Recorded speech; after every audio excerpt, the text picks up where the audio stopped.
नमस्कार, मैं आपका भाई अभय कुमार और आप देख रहे हैं अपना खास कार्यक्रम बिहार समाचार।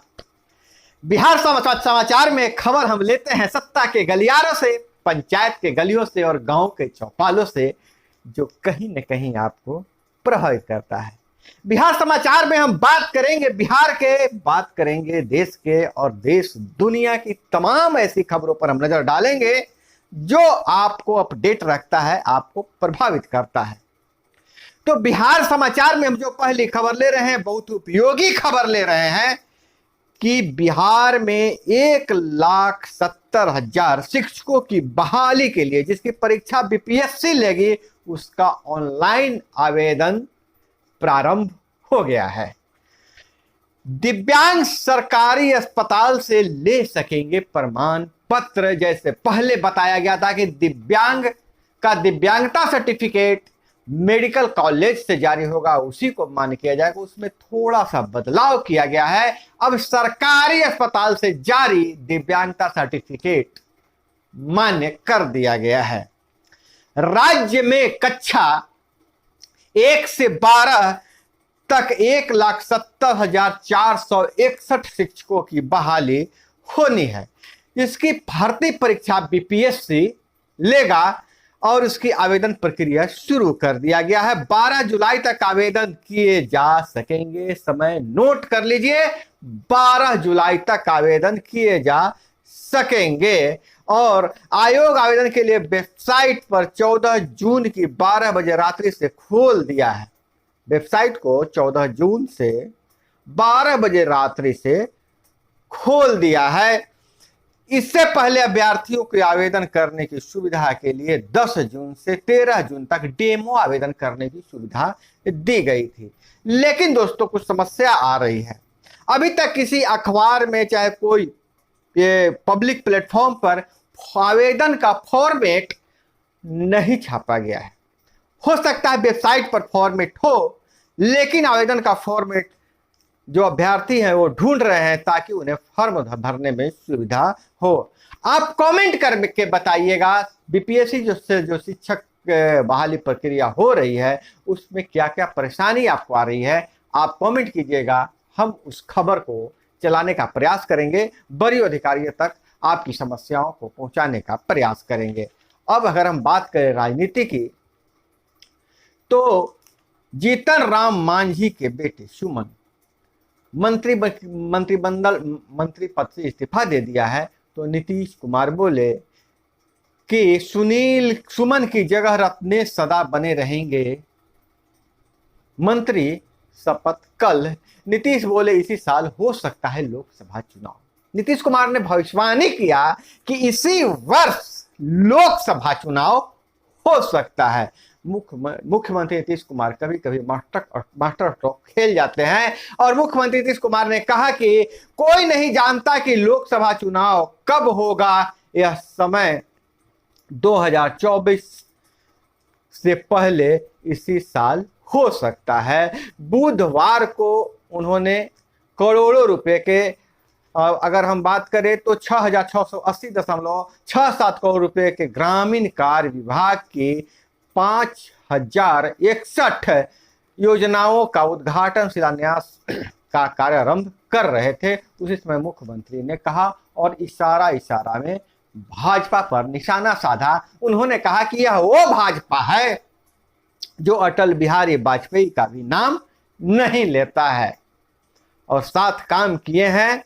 तो उस 2018 से जो हम काम किए, 2018 तक जो काम किए हैं वह काम सड़कों का मेंटेनेंस करते रहे हैं। मेरा काम दिख रहा है।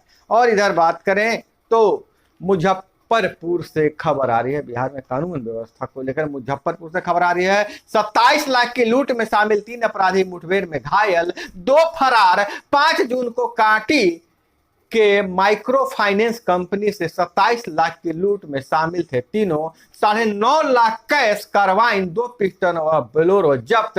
लूट कांड में मंगलवार को 3 हुए थे गिरफ्तार। लूट के पैसे ऑनलाइन ट्रेडिंग में इन्वेस्ट किया जा रहा है। और इधर अगर हम बात करें तो जमीन संबंधी काम के लिए बनेगा सिंगल विंडो सिस्टम, आधार लिंक पोर्टल से पैसों का होगा भुगतान।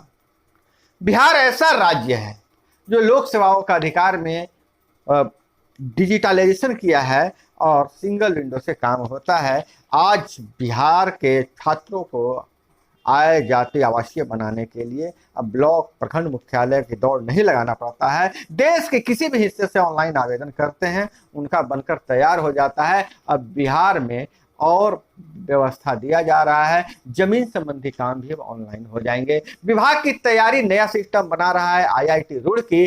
3 महीने में मिलने लगेगी सुविधा। सेवाओं के साथ जमीन से संबंधित सारी जानकारी एक ही जगह पर होगी और विशेष जमीन सर्वेक्षण पूरे राज्य में पूरा हो जाने के बाद इसकी उपयोगिता बढ़ेगी। सेवाओं का लोग एक ही जगह उठा पाएंगे लाभ, जैसे कि ऑनलाइन भू लगान भुगतान, ऑनलाइन म्यूटेशन, ऑनलाइन जमाबंदी अपडेट, आधार सीडिंग, ऑनलाइन दखल कब्जा, LPC प्रमाण पत्र, ऑनलाइन भू मापी, ऑनलाइन गैर कृषि परियोजनों के लिए समर्पित कराने की सुविधा, निबंधन विभाग से संबद्धता एवं आर्टिफिशियल इंटेलिजेंस द्वारा अन्य विभागों की संबद्धता, ऑनलाइन राजस्व अधिकारियों को देखने और राजस्व अभिलेखों को देखने और डाउनलोड करने की सुविधा मिलेगी। ऑनलाइन भूमि खेसरा मानचित्र आपको मिल जाएगा और मॉर्गेज, कोर्ट केस, भू अर्जन की कार्रवाई एवं अन्य वैकल्पिक आदेश देखने की सुविधा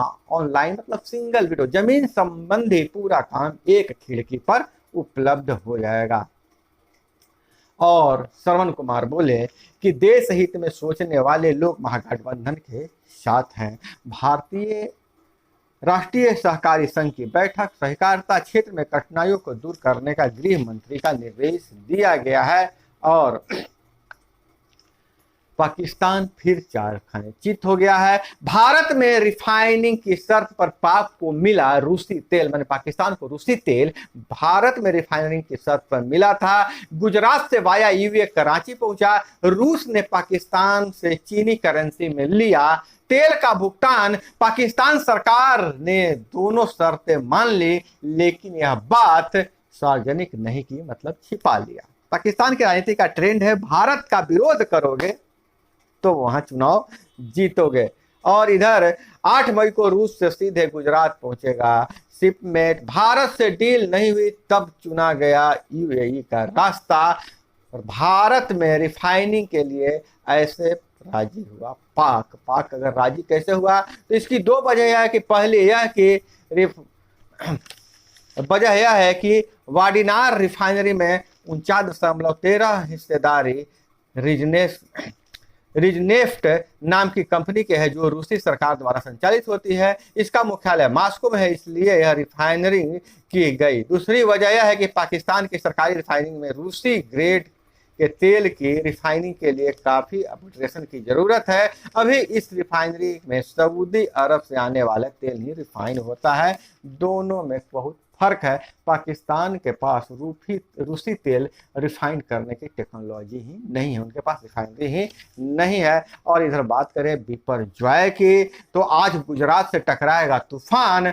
दिन भर चली निपटने की तैयारी, कैसे निपटना जाए इससे तैयारी चल रही है। कच्छ में तूफान से पहले भूकंप, भारी बारिश, तेज हवाएं, 50,000 को शिविर में भेजा गया है। और खगड़िया से खबर आ रही है, सनकी ने पत्नी और 3 बेटियों को गला रेता, फिर खुद फांसी लगा के खुदकुशी की। 2 नाबालिग बेटी छत से कूदकर भागकर जान बचाई। उन्होंने पुलिस को सुनाई पूरी कहानी। और जो आरोपी है, जो मारा है, मुन्ना यादव पर हत्या का केस था। सरेंडर करने को लेकर विवाद हुआ था और पत्नी से, और इसी को लेकर उसने पत्नी समेत अपनी 3 बेटियों की गला रेत कर हत्या कर दिया। और इधर औरंगाबाद से खबर आ रही है, बहुत बड़ी खबर आ रही है औरंगाबाद से कि पशु तस्करों की सूचना पर औरंगाबाद के हथपुरा थाना की पुलिस पहुंची अमजद शरीफ गांव। पशु की तस्करी की सूचना पर तो तस्करों ने हमला कर दिया, जिसमें 10 पुलिसकर्मी घायल हो गए। और पुलिस बल को इतनी बेरहमी से पीटा कि पुलिस बल घिर गई थी और अपने वाहन जो गाड़ी है, जिस गाड़ी से गई थी पुलिस छापा मारने, जांच करने, वह गाड़ी को भी छोड़कर भागना पड़ा। और जो घायल हुए हैं पुलिसकर्मी, उसमें कई महिला जवान हैं और उस कई को गंभीर चोटें आई हैं, जिन्हें इलाज के लिए बाहर रेफर किया गया है।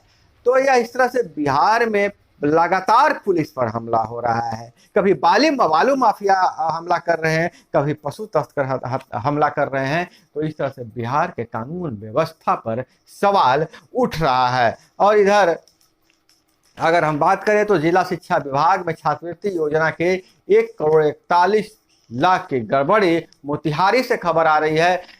और वहीं निकासी 1,50,24,363 की और प्रमाण 9 लाख की है और इस पर जांच की मांग की जा रही है। डीएमसी के डॉक्टरों ने कहा दरभंगा एम्स के लिए शोभन में चिन्हित जमीन पर विवाद उचित नहीं। एम्स की जमीन को केंद्र के खारिज करने पर डीएमसी एलुमनी ने जताया है आक्रोश। और इधर अन्य खबरों को देखें तो इंटरनेट बंदी से जनहित योजना पर निर्भर गरीबों पर ज्यादा असर। रोजगार गारंटी खाद्यान्न योजनाओं से आती है रुकावट अगर इंटरनेट की बंदी की जाती है तो।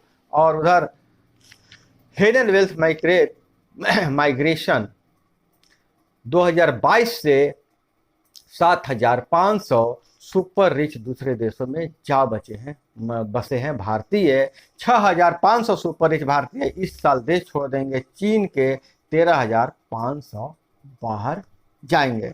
तो दोस्तों, यह थी ये तमाम खबरें जो आपको जानना जरूरी था। इसी तरह से खबरों के लिए जुड़े रहिए हमारे साथ। चैनल पे नए हैं तो चैनल को सब्सक्राइब कर लीजिए। वीडियो पसंद आए तो लाइक जरूर कीजिएगा। मिलते हैं अगले वीडियो में। जय हिंद, वंदे मातरम।